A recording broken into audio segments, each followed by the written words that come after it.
Javaris Crittenton was supposed to be an NBA star, but instead he's in prison for decades. When he was just 15 years old, he showed up a young LeBron at a tournament, and he led his high school to 2 state championships. And you would think Javaris had a really tough background, right? No. He had it all. Adults looking after him, great grades, big talent, but he made one decision that ruined everything. In the end, the class president of his high school ended up in prison until 2038. But Javaris is not the victim here. An innocent woman with 4 kids lost her life. It still begs the question though, how did an NBA player that studied the Bible end up ruining everything? Javaris' mom Sonia had him when she was a junior in high school. Dad wasn't around, so Atlanta basketball helped raise her son. Javaris played with guys like Dwight Howard or Josh Smith as a kid, but he made a name for himself when he burned LeBron James at that one-on-one youth tournament. Every Atlanta high school wanted him after that, but he chose Southwest Atlanta Christian to play with Dwight Howard, where Javaris became class president. Dude had a 3.5 GPA, scored a 1400 on the SAT, and on the court, he and Dwight dominated.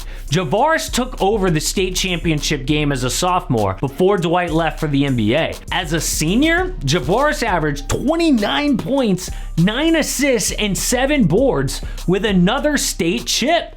Javaris was named Mr. Basketball in the state of Georgia and a McDonald's All-American. After 1 year at Georgia Tech, the Lakers took him 19th overall, and he moved out of Atlanta for the first time with his girlfriend Mia. Imagine living your dream in Los Angeles playing with Kobe, but still not being happy with your role in the NBA. Phil Jackson told the media he's got to be patient, and he is not a patient young man. Javaris barely played 12 of the first 30 games for the Lakers. Then he finally broke out, dropping 19 points in 23 minutes, 79% from the field, which was the perfect time for the Lakers to trade him. So they sent him to Memphis in a package for Pau Gasol. And it was a good decision. LA made the finals that year. They won the title with Pau the next year. But Javaris wasn't bitter. He even left a note inside a Bible for his girlfriend that said, "You can't make plans, only God can." He averaged just 7 points and 3 boards in 18 minutes for Memphis as a rookie, but he went back to LA in the offseason to train and visit his girlfriend. But while they were out one night, Javaris met a gang-affiliated Atlanta rapper named Dalla,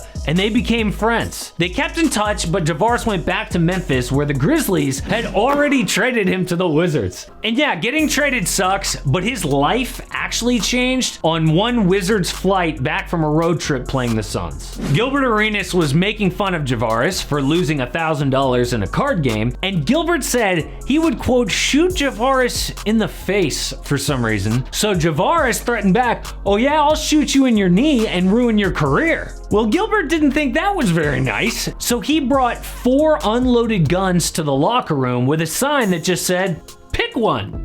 So Javaris pulled out a loaded gun in the locker room and threw it on the floor, which hit a trainer in the foot. They ended up squashing their beef, but the damage was done. Gilbert and Javaris were suspended the rest of the season and charged with a crime. Arenas was good enough that it was just a blip and he played for 3 more years. Javaris was not good, and he couldn't get an NBA team to touch him. So he moved back to LA to try to revive his career, but things had changed. Dalla was murdered in broad daylight. Javaris felt ashamed of his suspension, so he drew closer to the gang that Dalla was in because they didn't judge him. Then, in retaliation to Dalla's murder, 2 of Javaris' new friends murdered someone else on the street and had Javaris buy them plane tickets to get out of LA. Police got involved and Javaris got so freaked out, he went to China to play basketball. While he dominated in China, he felt so far away from the NBA that he quit and just took a much lower paying job in the D-League. Things started to go downhill on the court though. Javaris scored just 9 points with 5 turnovers in his final D-League game that year. He went back to Atlanta to figure out his next move, but he was robbed by a gang member outside of a barbershop for $55,000 in jewelry.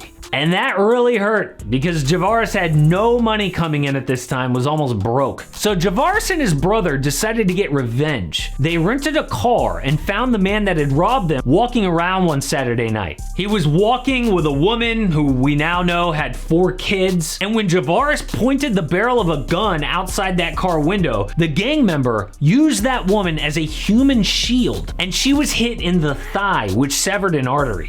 She died later at the hospital, and a police investigation was launched. Several witnesses identified Javaris, and police eventually found the rental car with gunpowder residue in the back seat. They arrested him, but they did not find the weapon inside his apartment, so Javaris was released on bail soon after. He moved back to LA, got back involved with the gang, and because he needed money, he decided to be a drug runner, moving product from the east to the west coast. The problem was, feds had wiretapped a phone, and they arrested 13 people involved with the drug scheme, including Javaris. He was sent back to Atlanta, and instead of fighting the case, he just pled guilty to the murder, and he was sentenced to 23 years in prison.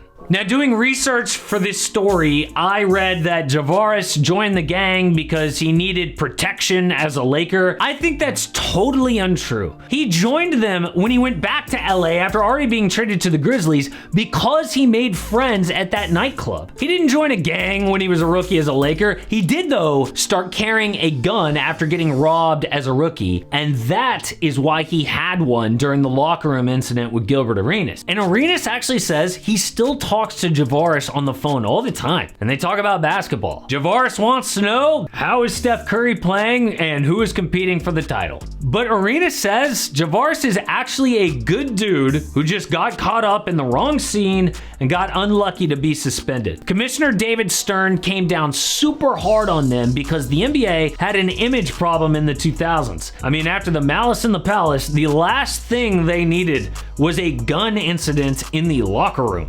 If Javaris hadn't been in a contract year, he might have continued to play in the NBA like Arenas and be able to revive his career. But instead, he never played again. We'll never know if Javaris would have been a decent player after he found a role in the league, but he only had a 2-year career on 3 teams before getting blackballed after the Gilbert Arenas thing. But still, even though this dude is in prison after being a star student in high school or whatever, the only person that I actually feel bad for is that woman who lost her life and also her 4 kids who are growing up without a mom. But Javaris will not be free until the year 2038. Speaking of the Malice in the Palace, we always hear it from the side of the fans and the league and how it put a black eye on the league, but whatever happened to Jermaine O'Neal? People talk about Ron Artest all the time because it all started with him, but dude, Jermaine also got suspended. Jermaine had this crazy flying punch that people forget about, and what's really inspiring is what happened to Jermaine after that, and I made a whole video about it here.